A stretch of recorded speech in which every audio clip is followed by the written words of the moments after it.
Hello, hello, Periscope friends. How are you? I am coming to you live from Iceland, and I want to ask you a question. There's going to be a short broadcast. Are you dealing with rebellious people right now? Maybe in your family, in the workplace, in any kind of relationship. If you're dealing with rebellious people, the chances are you are frustrated. You're frustrated. I'm doing this video handheld, and it's not going to be very long. Chances are you're frustrated because there's nothing like trying to deal with a rebellious person. Hello, Providence Tamara. Good to see everybody. Do me a favor, if you would share this. This is going to be a quick broadcast because I'm coming to you live from Iceland, but I want to talk to you about this subject for just a few moments. Hey there, good to see you. I was just about to read your book. Okay, great. Which one? My ex-husband's been frustrating. Should be peace, not chaos. Blessings from Vienna, Austria. Hello. Yeah. Listen, if you're dealing with the rebellious people, it's really, really frustrating. And remember this, rebellion is rooted in pride. Pride deals with self-exaltation. Many times, people that are dealing with rebellion, people that are rebellious, that have a spirit of rebellion, they've been through trauma, and that trauma has not been resolved. The defense mechanism that they've developed on the other side of that trauma is to be very prideful, to begin to put themselves first. This also connects to the orphan spirit. So when you're dealing with these people in family, they're going to put their needs first. They're going to put their own agenda first. They're going to try to dominate you many times. They're going to try to control you many times. And it becomes a frustration to your soul. It is highly frustrating to be in relationships with rebellious people. As a leader, as a pastor, as a minister, as an intercessor, when you're dealing with rebellious people, they don't heed instructions. That's one of the marks of rebellious people, is they don't heed instructions. One of the ways you can tell a rebellious person as a leader when you're dealing with them is this, and I wrote about this in the ebook. They always need to have the final word in conversations with authority figures. They need to have the final word. They deem their own word more important. People with the spirit of rebellion, they can't accept instruction. They can't accept correction. They can't even have a good meeting to identify a problem and grow without issuing a rebuttal. Humility doesn't issue a rebuttal. Humility says, okay, I missed the mark here and I'm going to change this. I'm going to modify this. But rebellious people are not humble. And understand this, it's the humility that brings the glory. God is drawn to humility. He said, humble yourself under the mighty hand of God that he may exalt you in due time. And that word due time there is the word kairos, the appointed time. So the spirit of rebellion will block your promotion. You can be called. You can know God's glories on you. You can know God's hand is on you. But when you're dealing with the spirit of rebellion, and again, you might be dealing with this because of trauma. You might be dealing with this because of something you went through. But when you're dealing with this spirit, it keeps you from humbling yourself. Now, tomorrow night, Real Talk Kim and I are doing a webinar. And I'm going to be dealing with prayer strategies, relationship strategies, if you're dealing with rebellious people. I really feel that everybody here needs this. You tried to sign up. I'll check with my admin. Sometimes there's an auto setting there that will block you when you sign up. So I'll check with my admin. But I put the link for the sign up in the announcement of this, okay? So I really believe every leader needs this. Every marketplace minister needs this. If you're trying to do anything in the kingdom, you're going to deal with rebellious people. Proverbs 19:20 says, listen to counsel and accept discipline. Listen to counsel and accept discipline, that thou may be wise the rest of your days. So wisdom is accessed through two things, counsel and discipline. Wisdom is accessed through counsel and discipline. Wise people are disciplined people. Wisdom is the ability to apply knowledge. Wisdom is going to determine the trajectory of your life in 2019. I've been studying this. I've been praying about this. I've been studying honor, how honor is key to your promotion, your success. And honorable people are wise people because they accept counsel. They accept correction. Rebellious people do not accept counsel. They do not accept correction. They need to have the final conversation with authority figures. They strive to justify their opinions.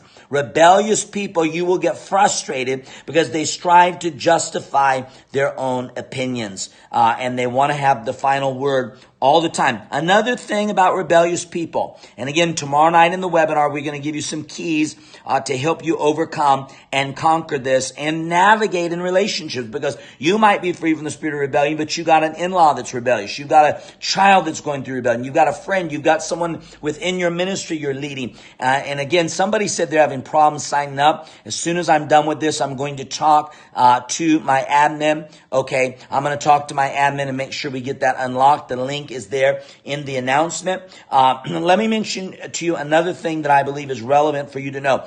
If a person is rebellious, and if you're dealing with a rebel, you'll find this to be true. There will be relational instability. They're unstable in the area of relationships, because you cannot grow good, healthy relationships if you are prideful, because that means you're going to be self-serving. Rebellious people are prideful. They're self-serving people. I want to repeat this. A person bound with the spirit of rebellion is going to have a track record of breaking covenant and relational instability, particularly when they get in relationships with emotionally healthy people, emotionally strong people, secure people. They're not going to be able to stay faithful in those relationships. So they're going to bounce from thing to thing, place to place. Now, remember, rebellion sometimes is a result of scars. You've been through trauma. You've had issues that occurred in your life, and you didn't get the healing and deliverance. That's why healing and deliverance is so important, because you can carry these wounds all through your life. And then what happens is, around that wound, you build walls of defense. And pride is one of the things that happens there, is you build a wall of defense. So a person bound with the rebellious spirit is going to be a covenant breaker.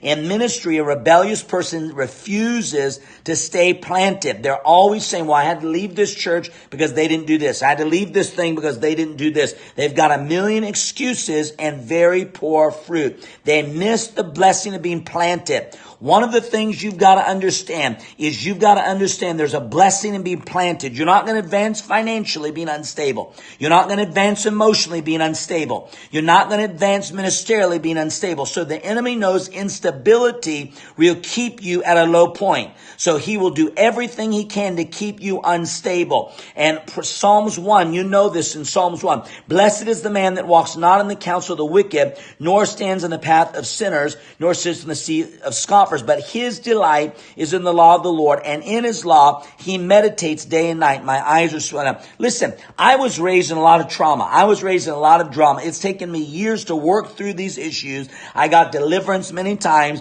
I've had prayer many times. I prayed for myself, cast the devil out, bound things up, spoke the word of God. Sometimes you got to keep on doing it. Sometimes you got to keep speaking the word over yourself. When I began to recognize certain patterns in me, I had to get in Romans 12 and renew my mind. Nobody else could renew my mind for me. And when you've had trauma and drama, there's a thought process there that has to be unraveled. And that's why you've got to really get in the word. You got to become a lover of the Bible, a student of the Bible. So it said, in his law, this is Psalms 1, verses 1 through 3, does he meditate day and night. That's a healing key. When you get in the Word of God and meditate day and night. So I had a lot of rejection in my life. I was a rejected person. That was a stronghold in my life. So I went to the altar. Someone cast the spirit of rejection out of me. I got deliverance, but I still had rejected thoughts. I still had rejected emotions. So I had to get in the Word. I had to get scriptures about acceptance. I did scriptures about adoption and speak them over and over and meditate on them. I had to read other people's materials. I had to pray in the Spirit. That's one way you meditate.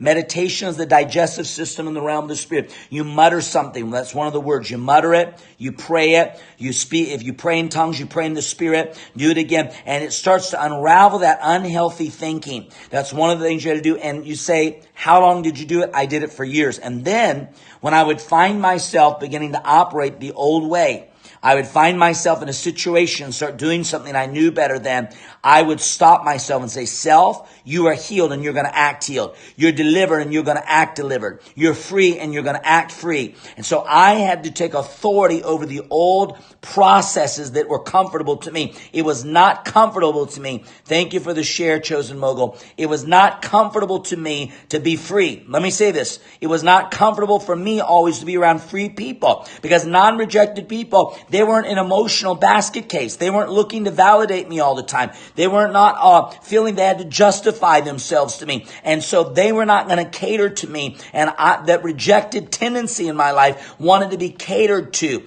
Sometimes rebellious patterns, rebellious tendencies want to be catered to. And you got to work the word so that you can overcome and become free. Now again, if you're dealing with a rebellious person, you got to develop an intercessory heart for them. You got to recognize rebellion, and you got to draw healthy boundaries. We'll deal with more of that tomorrow night in the webinar. Many of you said you tried to register, you couldn't. As soon as I get off here, I'm going to get that fixed for you. The link is here in the announcement of the video. So it said, he meditates in it day and night. He, the man who's firm, who's stable, the man who's firm and stable, meditates day and night. Listen what he said. He will be like a tree, firmly planted by streams of water. Most charismatic, Pentecostal, Spirit-filled people overlook this. Planting is what develops fruitfulness in your life. Not transition, not movement, not activity, but planting. And sometimes to be planted, you've got to work through you. The problem is not everybody else. The problem is you. If you can't stand relationships with people, it's not everybody else's fault. Maybe this person was in the wrong, that person was in the wrong. But 100% of the time, it's not everybody else's fault. You've got to begin to take responsibility. Rebellious people will not take responsibility. It's everybody else's fault, because the truth is this: it's a challenge to be planted. You can have, let me say this, you can have the gifts of the Spirit, you can be powerful in the anointing, but planting is the fruit of the Spirit, and that only comes over time and process. Time and process, okay? He will be planted, which yields its fruit in its season. Its leaf does not wither, and whatever he does prospers. So whatever he does becomes prosperous because he's healed and he's planted. And I believe that's the will of God for you in 2019. Now, many of you say, okay, I'm not dealing with rebellion, but somebody around me is.